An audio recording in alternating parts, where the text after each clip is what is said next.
हिवाळी सत्र परीक्षा नोव्हेंबर 2024 साठी आपण परीक्षार्थी म्हणून जाणार आहोत। आपण BA भाग 1, BA भाग 2 व BA भाग 3 या तिन्ही वर्षासाठी ज्या विद्यार्थ्यांनी इतिहास हा विषय ठेवलेला आहे त्यांच्यासाठी काही मार्गदर्शक सूचना मी सहाय्यक प्राध्यापक रुपाली सुनील पाटील, इतिहास विभाग प्रमुख आपणाला सूचना देणार आहे। तर यामध्ये आपण BA भाग 1 चा इतिहास विषय, BA भाग 2 चा पेपर नंबर 4 सेमिस्टर 3 आणि BA भाग 3 ची सेमिस्टर 5 पेपर नंबर 9 आणि 11 हे तिन्ही विषय या तिन्ही वर्गातील विद्यार्थ्यांच्यासाठी इतिहासा विषय असेल तर BA भाग 1 चा मराठा स्वराज्याचा उदय आणि वाढ, BA भाग 2 चा भारताचा इतिहास, BA भाग 3 पेपर नंबर 9 क्रांत्यांचे युग आणि BA भाग 3 पेपर नंबर 11 इतिहासाचे सिद्धांत अशी आपली पेपर्सची नावे आहेत। त्यामध्ये आपण लिहित असताना पेपर कसा सोडवायचा तर प्रथमतः ज्यावेळी इतिहासाच्या पेपरला तुम्ही जाणार असाल त्यावेळी आपल्यासोबत हॉल तिकीट ID असणं आवश्यकच आहे। कोणत्याही प्रकारचा काळ्या शाईचा पेन किंवा पेन्सिलचा किंवा इतर रंगांच्या पेनाचा वापर आपण आपल्या उत्तरपत्रिकेमध्ये करायचा नाहीये। जाताना पेन, ID आणि हॉल तिकीट आपण आत घेऊन आलात परीक्षा रूम मध्ये आल्यानंतर आपण प्रथमतः उत्तरपत्रिका दिल्यानंतर उत्तरपत्रिकेवर असणारा कॉलम, पहिल्या पेजवरचे कॉलम जे आहेत त्यामध्ये अंकी नंबर असेल किंवा अक्षरी नंबर असेल तो काही न खाडाखोड करता व्यवस्थितरित्या लिहायचा। त्यानंतर जिथं स्टुडंट साईन आहे तिथं आपली स्वतःची साईन करायची। पहिलं पेज कंप्लीट झाल्यानंतर ज्यावेळी एक 10 वेळ तुम्हाला ज्यावेळी प्रश्नपत्रिका येते त्यावेळी प्रश्नपत्रिका प्रथमतः आल्यानंतर त्या प्रश्नपत्रिकेवर कोपऱ्यात आपला सीट नंबर लिहायचा। सीट नंबर लिहिल्यानंतर प्रश्नपत्रिका जी आहे ती प्रश्नपत्रिका पूर्ण वाचून काढायची। पूर्ण वाचून काढल्यानंतर त्यामध्ये काही पहिले असतात ते ऑब्जेक्टिव्ह क्वेश्चन म्हणजे बहुपर्यायी प्रश्न असतात, त्यानंतर टिपा लिहा आणि त्यानंतर दीर्घोत्तरी प्रश्न अशा 3 टाईपमध्ये हे प्रश्न असतात।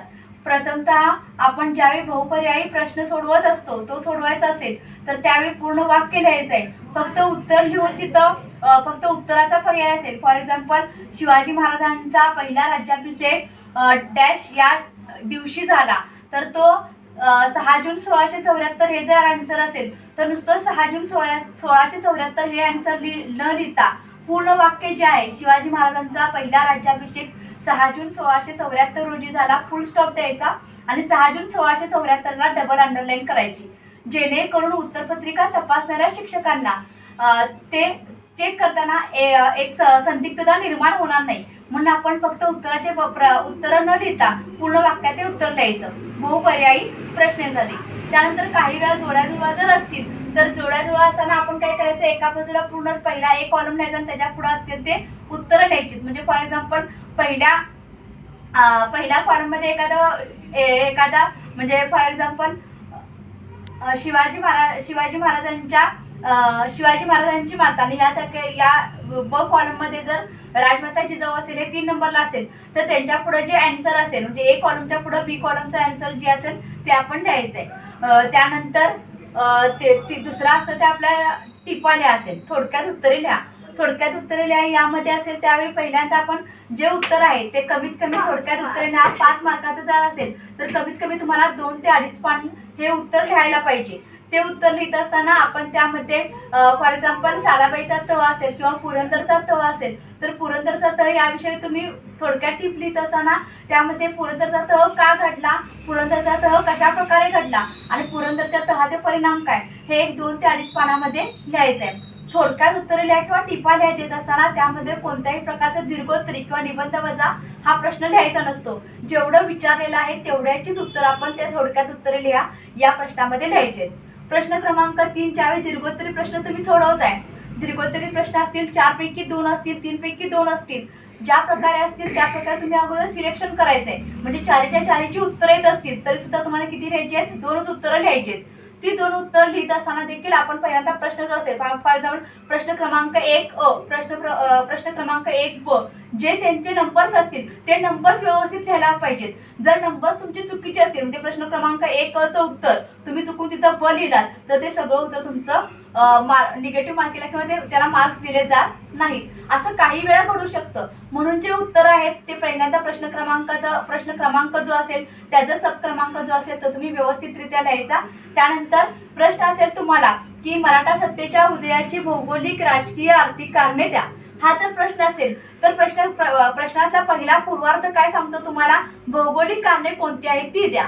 मग पहिल्यांदा प्रस्तावना करायची, प्रस्तावनानंतर मराठा सत्तेच्या उदयाची भौगोलिक कारणे, मग ABCG जी असतील ती। त्यानंतर दुसरं काय सांगितलं तुम्हाला, मराठा सत्तेच्या उदयाची राजकीय कारणे, राजकीय कारणे कोणती असतील ती लिहायची। त्यानंतर आर्थिक कारणे लिहायची। ही सगळी कारणे झाल्यानंतर तुम्ही काय करायचा, त्या उत्तराचा समारोप करायचा आहे। दीर्घोत्तरी प्रश्नाला प्रत्येक ठिकाणी प्रस्तावना पाहिजे, कारणे पाहिजे, जे असतील ते स्पष्टीकरण पाहिजे आणि शेवटी समारोप पाहिजे। म्हणजे तुमचा जो पेपर आहे, फॉर एक्झाम्पल BA भाग 1 ला 80 मार्काचा असेल, BA भाग 2 ला 50 मार्काचा, BA भाग 3 ला 40 मार्काचा असेल, तरी देखील पहिला प्रश्न हा बहुपर्यायीच असणार आहे, दुसरा प्रश्न हा दीर्घोत्तरी किंवा टिपा लिहा आणि तिसरा प्रश्न परत आणि दीर्घोत्तरी किंवा टिपा। सिक्वेन्स बदलला जातो पण फॉर्मॅट एकच राहतो, दीर्घोत्तरी असू दे, दीर्घोत्तरी, लघुत्तरी किंवा बहुपर्यायी जो असेल तो, जेणेकरून कोणत्या तपासत्या व्यक्तींना कोणत्याही प्रकारची संदिग्धता न आली पाहिजे। कारण हे तपासत असताना ते कोणत्या स्थितीमध्ये तपासत आहेत पेपर हे आपल्याला माहित नसतं, पण आपण अचूक किंवा सुवाच्य अक्षरात जर पेपर सोडवला तर ते तपासणाऱ्यालाही चांगल्या प्रकारे तपासता येतं, जेणेकरून त्यांनाही कोणत्या अडथळा येणार नाही आणि आपल्याला लिहितानाही कोणता अडथळा येणार नाही। यासाठी आपण पहिल्यांदा प्रश्नपत्रिका वाचायची, त्यानंतर आपण पेपरचं स्वरूप काय आहे ते बघायचं आणि त्यानंतर कोणत्या प्रश्नाचं उत्तर आपण समर्पकरित्या पहिल्यांदा सोडवू शकतो हे आपण अगोदर ठरवायचं आणि त्यानुसार तो प्रश्न लिहायचा। जरी आपला 2 नंबरचा प्रश्न 3 नंबर 2 प्रश्न क्रमांक 2 दीर्घोत्तरी एकसारखे 2 लिहायचे, प्रश्न क्रमांक 3 टिपा लिहा एकसारखे लिहायचे, नाहीतर एकदा एक दीर्घोत्तरी झाल्यावर एक टिप, परत दुसरा दीर्घोत्तरी, परत दुसरी टिप, अशा प्रकारचा सिक्वेन्स उत्तरपत्रिकेत असता कामा नये।